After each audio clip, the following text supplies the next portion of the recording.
En esta píldora tenemos de invitado a Eloy Velasco. Buenas, hola, ¿qué tal, Eloy? Muchas gracias por estar con nosotros. Voy a presentar un poquito tu bio, ¿vale?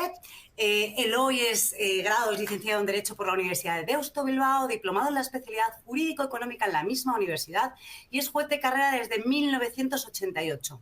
Ha prestado 10 años de servicios en el Juzgado Central de Instrucción número 6 y en la actualidad es magistrado adscrito de la Sala de Apelación también a la Audiencia Nacional.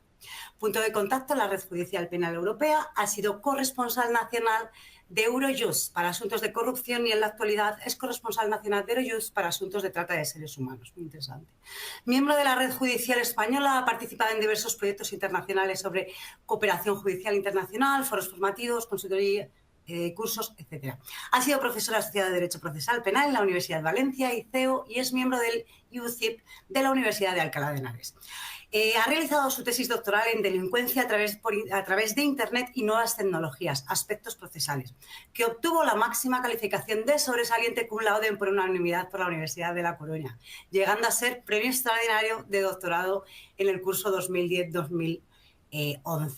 Además, es premio al mejor jurista para el derecho digital en 2014 por ENATIC y medalla de oro en la ciberseguridad al mejor juez por la cátedra UDIMA y Asociación Nacional de Tasadores y Peritos Informáticos Judiciales del 2014. Además, premio ACOS en el 2018 contra la corrupción y por la regeneración social, otorgado por Madrid Foro Empresarial.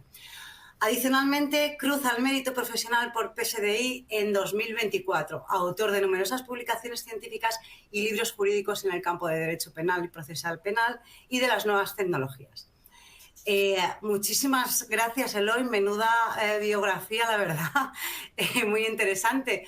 Si te parece, pues te lanzo la primera pregunta y vamos sobre la marcha. ¿Te parece? Muy bien, buenas tardes. ¿Qué es la inteligencia artificial, Eloy? Bueno, desde un punto de vista jurídico, acogiendo el concepto que nos da el reglamento de inteligencia artificial europeo, es como dice, lo voy a leer, un sistema basado en una máquina, por lo tanto es software, es algo más allá de la informática, diseñado para funcionar con distintos niveles de autonomía, luego que funciona un poco, ahora vamos a hablar, al margen del ser humano, o ayudando o asistiendo al ser humano, que tiene capacidad de adaptación porque está entrenado y por lo tanto es capaz de mejorarse, y que para unos objetivos implícitos o explícitos el verbo que utiliza es muy curioso, infiere de la información de entrada que recibe cómo generar de salida 4 cosas que no hacía la informática: predicciones, contenidos, recomendaciones o decisiones. Es decir, la inteligencia artificial nos puede bloquear páginas web, nos puede censurar, nos puede cortar el suministro, puede impedirnos acceder a productos, a servicios, y por lo tanto es, digamos, una informática muy sofisticada que además tiene brazos ejecutivos y que influye en entornos físicos y virtuales. Pero a mí, y con esto acabo, me gusta también incidir en que tiene muchas técnicas y estrategias. Hemos conocido una muy famosa, muy fotogénica, que es la inteligencia artificial generativa, la que tiene un propósito general y vale para todo, que tiene un uso general, multiárea y multimodal, pero también, y por eso es muchas cosas la inteligencia artificial, estamos invadidos de ellas y no nos damos cuenta, también hay inteligencias artificiales de propósito específico y las clasifica la norma en 3. Las que se basan sobre todo en aprendizaje, machine learning, el aprendizaje automático, el supervisado por refuerzo, el profundo y todos los sistemas y herramientas que conocemos que están basadas en ese entrenamiento, en ese aprendizaje. En segundo lugar, las herramientas o las técnicas de lógica y de conocimiento, la programación lógica inductiva, las bases de conocimiento, los motores de inferencia, los sistemas expertos, los razonamientos simbólicos y, en tercer lugar, también la estadística muy sofisticada, las estrategias de estadística, ¿no? La estimación bayesiana, los métodos de búsqueda y optimización. Por lo tanto, para nosotros, para los juristas, inteligencia artificial es una constelación de tecnologías, un software muy sofisticado que es separable del ser humano, que a veces funciona al margen de lo que le entrena el ser humano y lo que hemos dicho, y es lo que más me interesa a mí, que puede operar que puede actuar, puede tomar decisiones fuera del ámbito, del ámbito normal del programador y, por lo tanto, puede influir en entornos físicos o virtuales. Perfecto. Y Eloy, en la Administración de Justicia y los tribunales, ¿qué tipo de aplicaciones y herramientas se pueden implantar según tu opinión? Bueno, pues aparte de la inteligencia artificial generativa, de la que luego hablaré, que efectivamente nos puede servir pues, para hacer las consultas, ya se están haciendo consultas, se han surgido problemas, estrategias que estén basadas en casos previos, por lo tanto, revisiones, encauceamientos de las primeras fases del proceso jurídico, planteamientos iniciales, actualizaciones de respuestas en cuestiones que ya han existido. Estamos usando otros 4 campos en la Administración de Justicia. En primer lugar, la automatización de tareas con la RPA, la automatización robótica de procesos, que se está utilizando pues, para hacer el registro y el reparto de asuntos en un juzgado, para buscar qué juzgado tiene una causa, dónde ha caído una causa, qué juez lleva un asunto, los buscadores, por lo tanto, sofisticados. Los recuperadores a veces de información, no sabemos en qué folio de un sumario está la prueba pericial, bueno, pues se busca enseguida. Los redactores de documentos ya ahora vamos a ver también aplicaciones.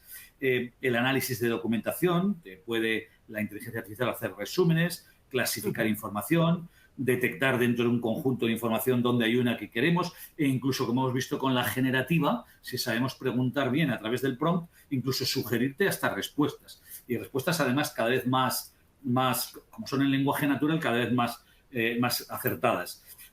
La transcripción de documentos, incluso la búsqueda de norma o resúmenes documentales, búsqueda de recursos, pero además, en tercer lugar, tenemos otras herramientas que se dedican a la gestión del proceso judicial. Como has dicho muy bien leyendo mi currículum, yo soy, digamos, una persona que me he expertizado en el derecho procesal, porque cada pleito es un proceso, ¿no? Y el proceso tiene un orden, un protocolo, y entonces la inteligencia artificial nos sirve para decir cómo está el proceso, en qué estado está, en tiempo real. Nos hace el mapa del proceso, nos busca cambios, nos genera estrategias para cambiar, etcétera, etcétera. O con una información le podemos pedir predicciones sobre, oye, esta demanda la tengo bien enfocada, tengo alguna posibilidad de ganar, o búscame con jurisprudencia si ha habido más que lo han hecho como yo o estoy yendo mal, ¿no? Nos genera avisos y alertas que nos sirven bien pues, para plazos procesales, como el del 324 de la Ley de Enjuiciamiento Criminal. Nos asiste a la tramitación. Nos traduce, que es una pericial, nos reconoce la voz, nos puede hacer análisis contables, nos puede buscar piezas de convicción, nos puede reconstruir hechos, detectar y rastrear operaciones sospechosas de blanqueo de capitales, depende un poco de lo que le pidamos. Se pueden utilizar estas herramientas de gestión de proceso para darle información al público en los call centers que hay en la empresa privada, pues también se pueden utilizar en la Administración de Justicia para informar al ciudadano cómo está su asunto, dónde está su asunto. Se pueden hacer demandas tipo, se puede buscar textualización de grabaciones, citas previas. En cuarto lugar, se están usando herramientas de toma de decisiones. Esta es la parte que más asusta al público, porque claro, si vamos a sustituir al juez por una máquina, al final el que juzga no va a ser un juez, va a ser una máquina.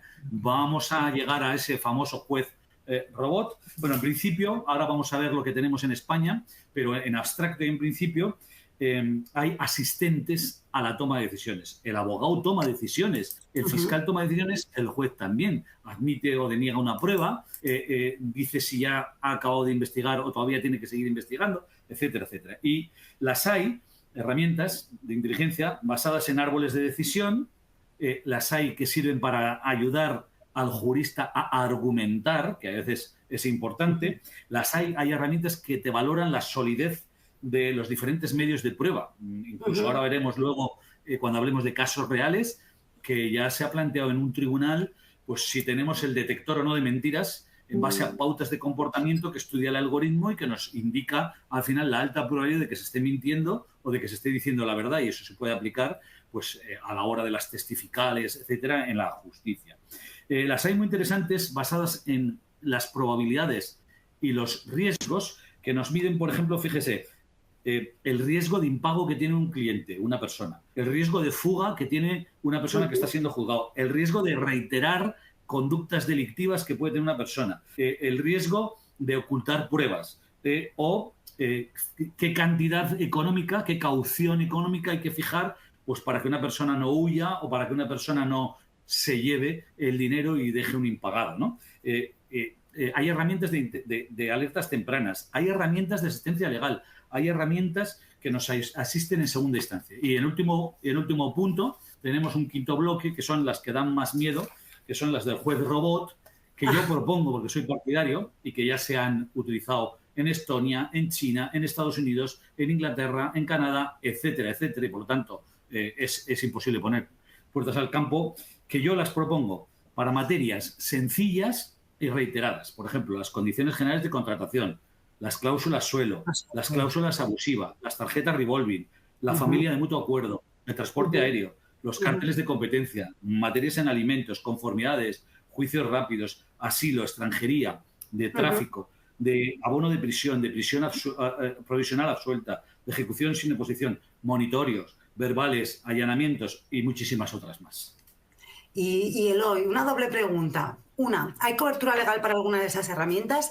Y dos, muy interesante, ¿qué casos de uso de inteligencia artificial han llegado a los tribunales?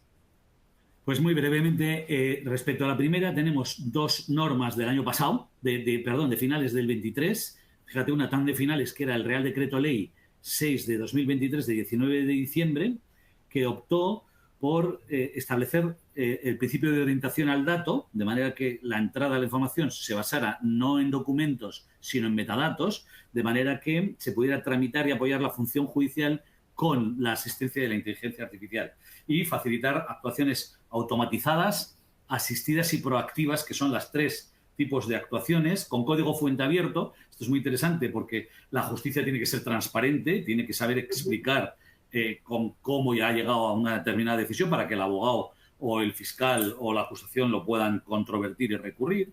Y luego teníamos otro, que era el de sandboxes, el que se hizo un poco antes, pero que realmente es más casuista y muy interesante, el Real Decreto 817, también de 2023, de 8 de noviembre, que, por resumirlo muy rápidamente, desarrolló qué tipo de actuaciones automatizadas, proactivas o asistidas se podían permitir y se están utilizando en materia de justicia. Por decirlo muy rápido, de las automatizadas, pues fíjense, estamos usando herramientas de cálculo de plazo, de remisión de asuntos al archivo, de generación de copias, certificados, el paginado, es decir, decisiones automatizadas, como hemos dicho antes, que robotizan el proceso, pero que no toman decisiones. Pero en las últimas, en las asistidas, se cuida muy mucho la norma que tenemos del Ministerio de Justicia de decirnos que permite la inteligencia artificial generativa o los borradores que con plantillas ya ejecuta la inteligencia artificial, pero que para que se puedan validar tienen que ser revisados por el juez y chequeados finalmente y firmados por el propio juez. Luego, lo que como más de las 5 tipos de herramientas permite ahora la legalidad española con esos decretos de 2023 es ayudarle al juez en las tareas de confección, pero no todavía en las tareas de decisión. Por lo tanto, queda mucho por recorrer, pero ya la normativa está bastante avanzada. Y respecto de los casos, mira, tengo aquí, decía, perdón, se me ha ido la imagen. No, está bien. Sí. Vale, sí. Tengo aquí, en cuanto a casos de usos, 7 bloques de problemas que el año pasado y el anterior llegaron a los tribunales, no solo a españoles, sino también a alemanes, holandeses, el Tribunal Europeo, el Tribunal de Justicia y los de Estados Unidos, Australia, etcétera, que son problemas referidos al chat GPT, si se puede utilizar o no la inteligencia artificial.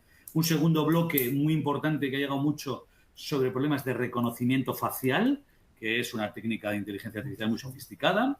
En tercer lugar, los abogados le han llevado a los jueces la discusión de lo que hemos dicho antes, la transparencia, las black boxes o los códigos fuentes, es decir, yo no puedo desentrañar las tripas de la decisión que usted me da, señoría, porque no me explica cuáles han sido los parámetros y la medición que ha usado usted para enjuiciar a mi cliente. Por lo tanto, explíqueme esa caja negra o deme el código fuente para que yo vea cómo se ha procesado la información, cómo la trata usted y cómo ha llegado usted a la decisión. Ese es un tema importante. En cuarto bloque que ha llegado a los juzgados es el tema del scoring, es decir, muchas de las herramientas de inteligencia artificial puntúan, eso es scoring, puntúan sobre 10 y en función de la puntuación pues establece unas predicciones, unas probabilidades de futuro o no. Bien, pero muchas veces el abogado lo que quiere discutir es si las pautas que han servido para la valoración eran las acertadas, si eran proporcionales o han sido pacatas o se han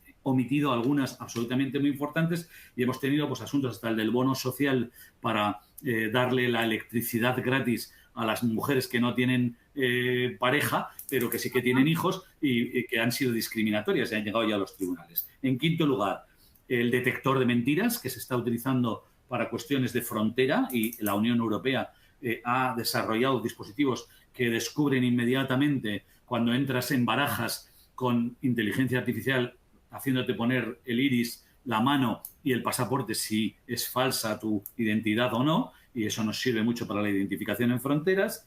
Y luego se han tratado dos temas muy clásicos, pero que los abogados los han aplicado a la inteligencia artificial. La proporcionalidad o desproporcionalidad del uso masivo de datos, incluso muchos de ellos privados, para llegar a decisiones, y la posibilidad de que el escrapeo y el arañeo que hace de información a algunos algoritmos de inteligencia artificial incida discriminatoriamente en personas que no tienen que estar apareciendo en esas informaciones, pero que la máquina, sin embargo, determina y utiliza, ¿no? Y por lo tanto, en el fondo, pues lo que hacen las máquinas con los hombres, utilizarnos como objeto de estudio o como objeto de trabajo. Ese tema de la discriminación, la información obtenida fuera del proceso o la desproporcionalidad son también otros tres grandes bloques que han llegado a los tribunales referidos a la inteligencia artificial. Muy interesante, Eloy Velasco. Muchísimas gracias porque nos has ayudado a aterrizar un poquito más el tema que es súper interesante de inteligencia artificial y que todos nuestros oyentes siempre quieren escuchar y entender. Muchas gracias, Eloy, por estar con nosotros en esta píldora. Un saludo. Muy bien, muchas gracias a vosotros.